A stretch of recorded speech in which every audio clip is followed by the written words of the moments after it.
কিছু আছে? যাই হোক সবই তো তুমি, ভক্তি অনুরাগী হোক আর জাগতিক আর পারমার্থিক হোক সবই তো তুমি। এই দেহ যখন যা কিছু আছে সবই তোমার চরণে সমর্পণ করে দিয়েছি। এই সংসারে আমার বলতে কিছু নেই, আর যদি কিছু থেকেই থাকে তাহলে সেই জন্য তুমি তাই তোমার চরণে যদি কিছু দিতে হয় তোমাকে তোমাকে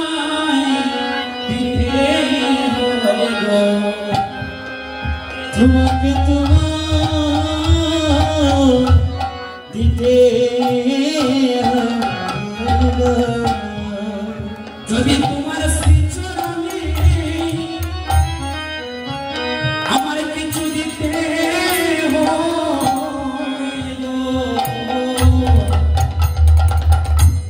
তোমাকে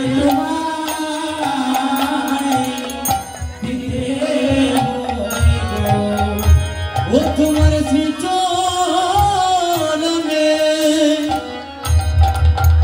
কিছু দিতে হয়ে গো তোমাকে তোমার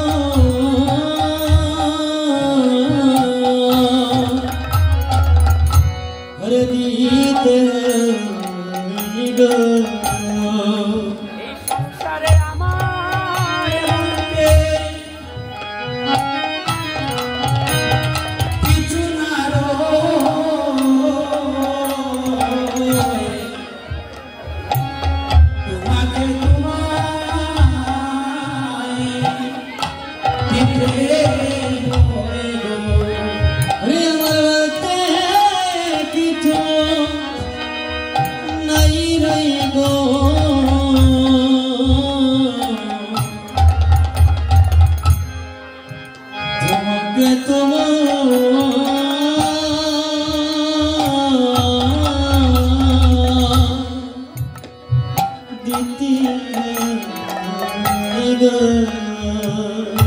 এই সংসারে আমার বলতে কিচ্ছু নেই, যা কিছু আছে ওই চরণে সমর্পণ করে দিয়েছি। আর যদি কিছু দিতে হয় গঙ্গা কোথায় এবং গঙ্গা নিজেই জানে, তেমনি তোমার ওই চরণে যদি কিছু দিতে হয় তাহলে তোমার ওই চরণ সেবায় তোমাকেই তোমায় সমর্পণ করতে হবে। কেমন ভালোবাসা, কেমন ভজন, কেমন উত্তমার্গীয় ভজন, ওই কথাগুলো শিখতে হবে, ওই কথাগুলো জানতে হবে, আর ওই কথা দ্বারা তাকে এমন তুলে বাঁধতে হবে, তাহলে আমরা ভজন কুশলী হইতে পারবো। পঞ্চমেন্দ্র রান্না করে গেলাম লাভ না, ওই কথা দ্বারা তাকে আটকাতে হবে। এই জগতে তো আমার কিচ্ছু নেই, সবই তুমি, তাহলে তোমাকে সমর্পণ করে দিলাম তোমার চরণে দিলাই শিক্ষা দিয়ে রাখছে। এইভাবে কি করলে এই কথা বললেও কোনো কাজ হলো না। বলছে রাধে, এই জন্য তো তোমার ছোট্ট এসে আশ্রিত হলাম, কারণ তোমার এমন ভালোবাসা, এমন ভজন, এমন ভক্তি অনুরাগ তার কাছে তো ধরা পড়ে আছে। এই জন্য নন্দনে তাই তোমার চরণে আশ্রিত হয়ে এই ভক্তি অনুরাগ নিতে এসেছি। যে মাত্র এই কথা বললেন রাধারানী আর কোনো যুক্তি দেখাতে পারলেন না, তবে সরস্বতী দেবে বললেন ঠিক আছে, এই তিনটা মাধুর্য মধ্যে অনুরাগের মধ্যে তোমাকে ভাব মাধুর্য আর প্রেম মাধুর্য দিব, আর স্বরূপ মাধুর্য তোমাকে দিব। ওরা রে স্বরূপ মাধুর্য রেখে তুমি করবে না কি? এই স্বরূপ মাধুর্যটা রেখে তুমি করবে না কি? বলছেন জানো না, তুমি যখন আগত করে যদি গৌর হয়ে যাবে, আমি তোমাকে আঁকতে রাখবো আমার বক্ষ মাঝে, তোমাকে কষ্ট দিব না, কিন্তু তোমার স্বরূপটা দেখতে পারবো না। তাই আমি আমার স্বরূপ দিয়ে গদাধর হয়ে কোন দিকে যাবো, আর আমার অপ্রাকৃত লীলা মাধুর্য আস্বাদন করবো। বুঝতে হবে, এই কথাগুলো যদি না বুঝেন তরুণ প্রজন্মকে শিক্ষা দিতে পারবেন না। তরুণ প্রজন্ম এই কথাগুলো থেকে অনেক দূরে আছে, ভক্তি মার্গ থেকে অনেক দূরে। তাই তাদেরকে ভক্তি মার্গে আনতে হলে এই ভাগবত কথাগুলো, ভাগবত শিক্ষাগুলো দিতে হবে আপনাদের। তাই বলুন, তাই কি করবে? প্রেম মাধুর্য আর প্রাণ মাধুর্য রাধারানী আমার প্রাণনাথকে দিলেন, স্বরূপ মাধুর্য নিয়ে লাভ হয়ে আসবে, প্রেম মাধুর্য আর ভাব মাধুর্য নিয়ে আমার শ্রীমৎ গৌরাঙ্গ হয়ে আগে ছিল বাসি, বাসিটাকে রেখে দিয়েছিল। তারপরটা পড়ে গেলে বলি, একটু পড়ে বলো, তারপরে একটু পড়ে বলো। এই বলে আমার গৌরী এসে মিলিহাটে উদয় হয়েছিল শ্রীমৎ করলেন যুগের আনন্দে আর বলল না, চারিদিকে শুধু প্রেমধ্বনি আর অভিধ্বনি। এই অভিধ্বনির প্রেমধ্বনি শুনে সকল ভক্তগণ কি করলো? আনন্দে আনন্দে আত্মার উল্লাস করতে লাগলো। কেন? আমাদের আনন্দের শিরোমণি গৌরী এসে কি করলেন? ব্রজেতে বাঁশির বাঁশি দিয়ে জগৎকে ডেকেছিলেন।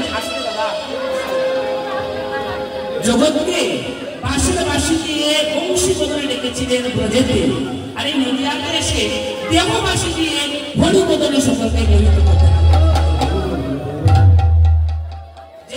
দেহ বাঁশি দিয়ে জগৎকে হরি বদলে ডাকতে লাগলেন। এই গদাধরের ব্রজের কথা মনে পড়ে গেল। সাথে সাথে গিয়ে বামে দাঁড়িয়ে বলল, প্রভু আমার তো ব্রজের কথা মনে হয়ে গিয়েছে। কেন জানেন? দেখলাম ব্রজেতে বাঁশির বাঁশি দিয়ে বাঁশি বাজালেন, জগৎকে মোহিত করে রাখলেন। কিন্তু আজকে এই কলিযুগে নদিয়াতে এসে দেহ বাঁশি দিয়ে কিভাবে হরি বদলকে জগৎকে ভুলিয়ে রেখেছেন। যদি কৃপা করে আমাকে এই বাঁশি বাজানোটা শেখাতে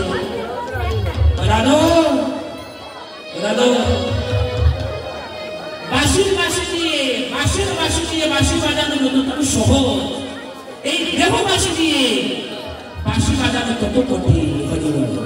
হরিবল। বাঁশের বাঁশির মধ্যে 9টা চিত্র, এই দেহ বাঁশির মধ্যে 9টা চিত্র। কিভাবে প্রমাণ? দেখবে বাঁশি প্রথমে তো পার করেছিলেন একটা চিত্র, 6টা আঙুল দিয়ে 3টা করে কয়টা? হরিবল। 6 আর 1 7। আর বাঁশির শেষ দিকে 2টা চিত্র। ঠিক তেমনি এই দেহ বাঁশি যদি আমরা প্রমাণ করি, 1টা 2টা 3টা 4টা 5টা 6টা 7টা 8টা 9টা। ঠিক তেমনি যদি দেহ বাঁশি দিয়ে বাঁশি বাজাতে চাও, তাহলে আগে ভালো করে দাঁড়াতে শিখতে হবে। অর্থাৎ দাঁড়াতে হলে কি করতে হবে? আপন গুরুর চরণে আশ্রিত হয়ে এই দেহ বাঁশি দিয়ে বাঁশি বাজাতে হবে। গুরু না বোঝে যে গৌর বোঝে, কৃষ্ণ তারে তেজে, আর সেই পাপি নরকে গিয়ে বোঝে। তাই আপন গুরুর চরণে আশ্রিত হয়ে গৌরকে বসতে হবে। আর গৌরকে বসলে কৃষ্ণ বদল হয়ে যায়। তাই প্রভু আসছে গদাধরের কথা শুনবে। আর মহাদেব পদকথা 1 পাশে পদ দিয়েছে। কি পদ? কেবল শুনিয়া প্রভু কয়ে আসি আসি, কেবল শুনিয়া প্রভু কয়ে আসি আসি। তুমি আগে শুনো না গোরালি, আগে শিখনা গোরালি, তুমি আগে শুনো না গোরালি, তুমি আগে শিখনা গোরালি, তারপরে শিখো বাঁশি। আগে শিখনা গোরালি, পরে শিখো বাঁশি। কেবল শুনিয়া প্রভু কয়ে আসি আসি। ওরে গুলো শুনিয়া প্রভু কবে আসি বাসি। আগে তোমাকে ভালো করে দাঁড়াতে শিখতে হবে। কিভাবে দাঁড়াতে শিখতে হবে? আপন গুরুর চরণে আশ্রিত হয়ে আগে সাধারণ ভজনের পথে চৈতন্যের পদে গিয়ে কৃষ্ণ মন্ত্রী হয়ে রাধা কৃষ্ণ যুগল সেবার অধিকারী লাভ করবে। এগুলো হচ্ছে আগে ভালো করে দাঁড়াতে শিখো। আগে ভালো করে দাঁড়াতে শিখো। আগে ভালো করে দাঁড়াতে শিখো। আগে ভালো করে দাঁড়াতে শিখো। তোমার ধরে তোমার ধরে মুরলি ধরে। আগে ভালো করে দাঁড়াতে শিখো। আগে ভালো করে দাঁড়াতে শিখো।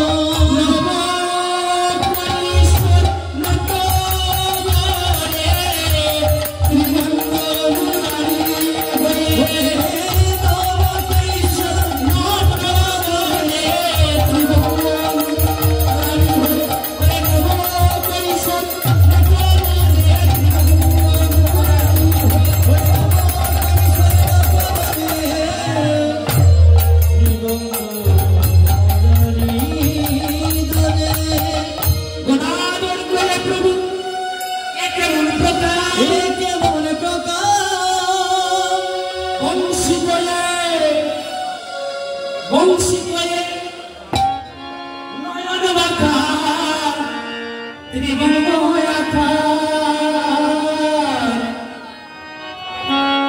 বংশী করে নয়ন বাঁকা ত্রিভঙ্গ আকার বংশী করে নয়ন বাঁকা ত্রিভঙ্গ আকার বংশী করে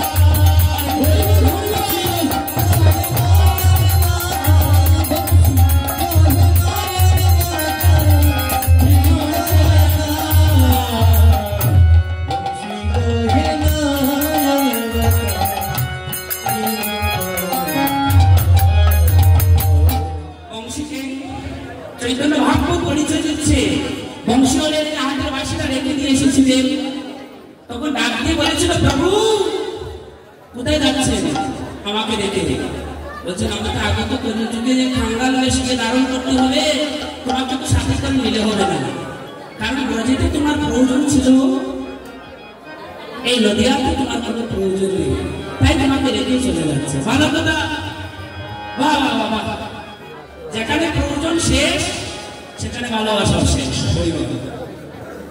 প্রভু তুমি কি স্বার্থবাদী তুমি কি স্বার্থ আমার প্রয়োজন শেষ আমাকে রেখেই চলে যাচ্ছে সেটা তো অত দেব না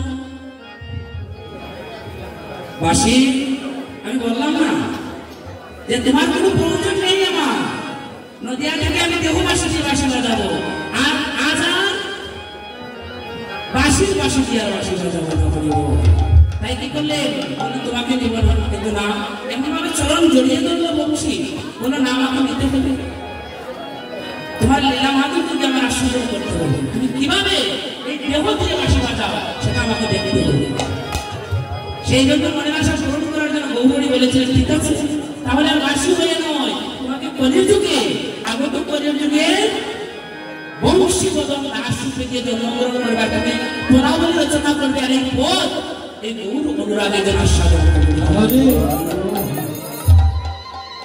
বংশী বদন দাস এই আগত কলির যুগে এসে এই পদাবলী রচনা করছে আর এই পথ আস্বাদন করবে কিসের পথ হরি বাবা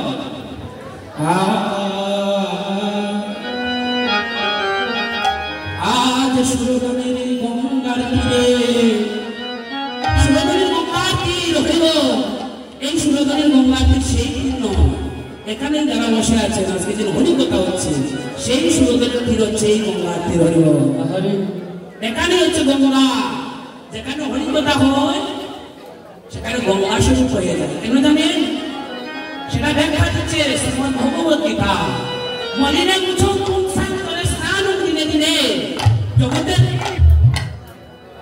তার দেহের মলিনতা দূর করার জন্য প্রতিদিনকে নদীর ঘাটে স্নান করে নেয় সমগ্রীত স্নান সংসার নাশ অর্থাৎ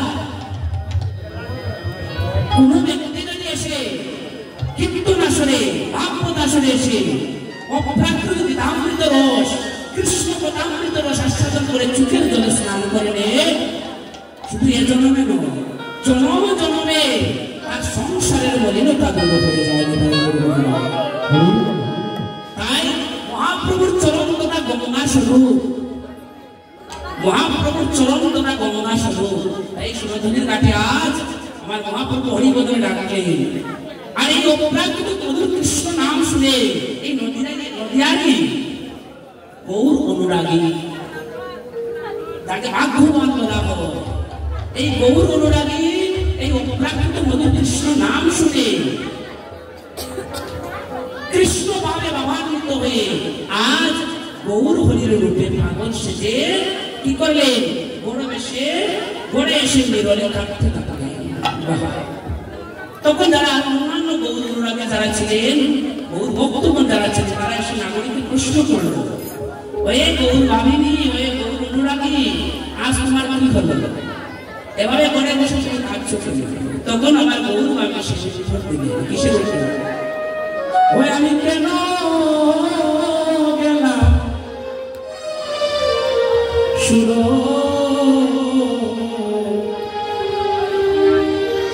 সুরধনের ঘাটে,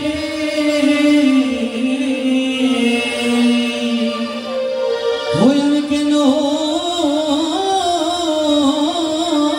গেলাম সুরধনীর ঘাটে, আমি কেন গেলাম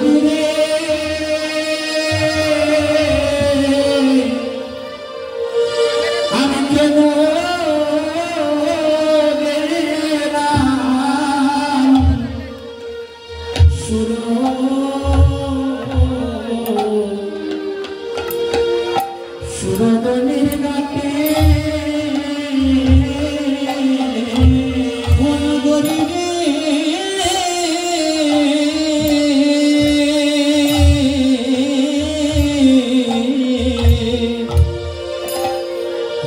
কেন গেলাম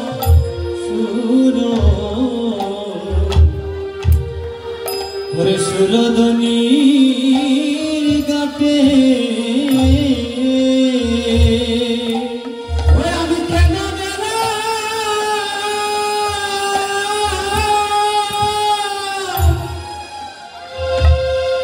ওই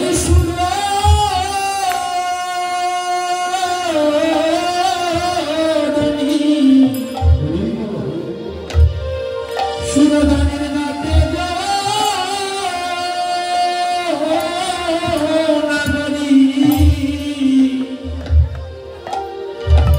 আমি কেন গেলাম ওই সুরধনের ঘাটে,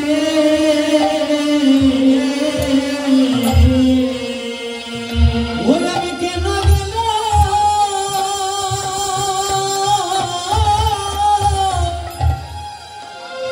ওই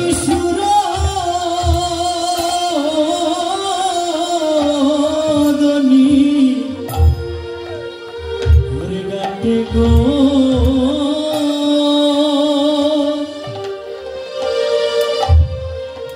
ও নাগরী,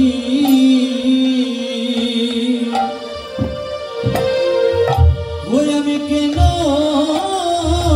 গেলাম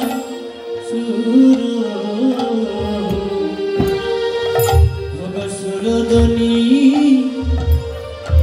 ঘাটে,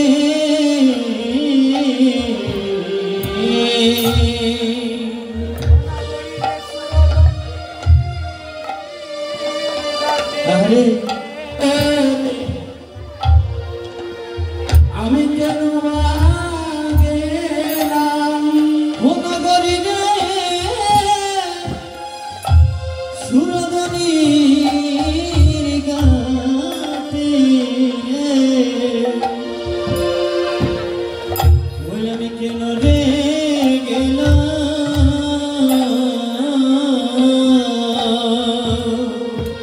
আমার মনে কুলমান আমি সবাইলাম ওই সুরধনীর ঘাটে, আমি কেন গেলাম ওই আমার মনে কুলমান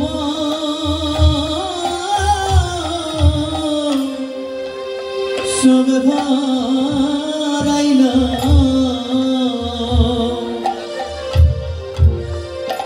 ওই সুরধনীর ঘাটে, কেন রে গেলাম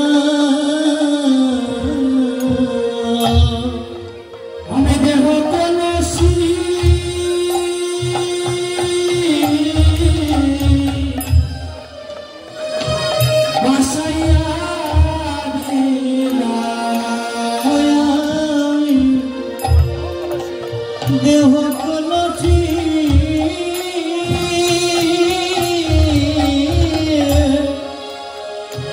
ভাষায়া দিলা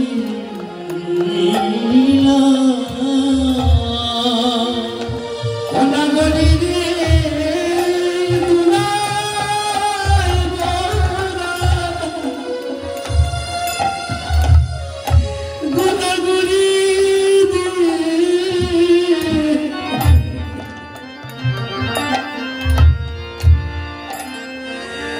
আমার দেহ কলসি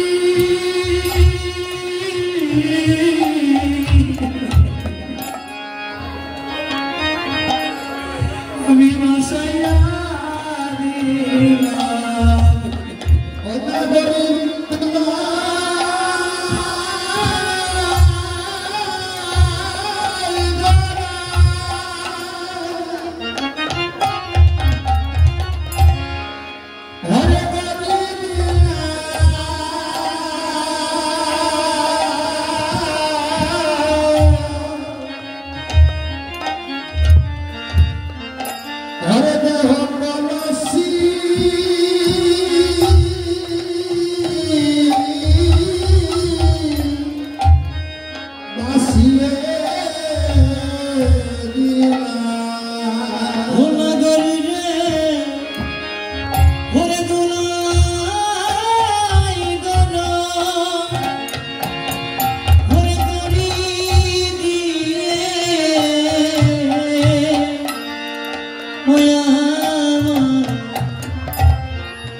দেহ কলসি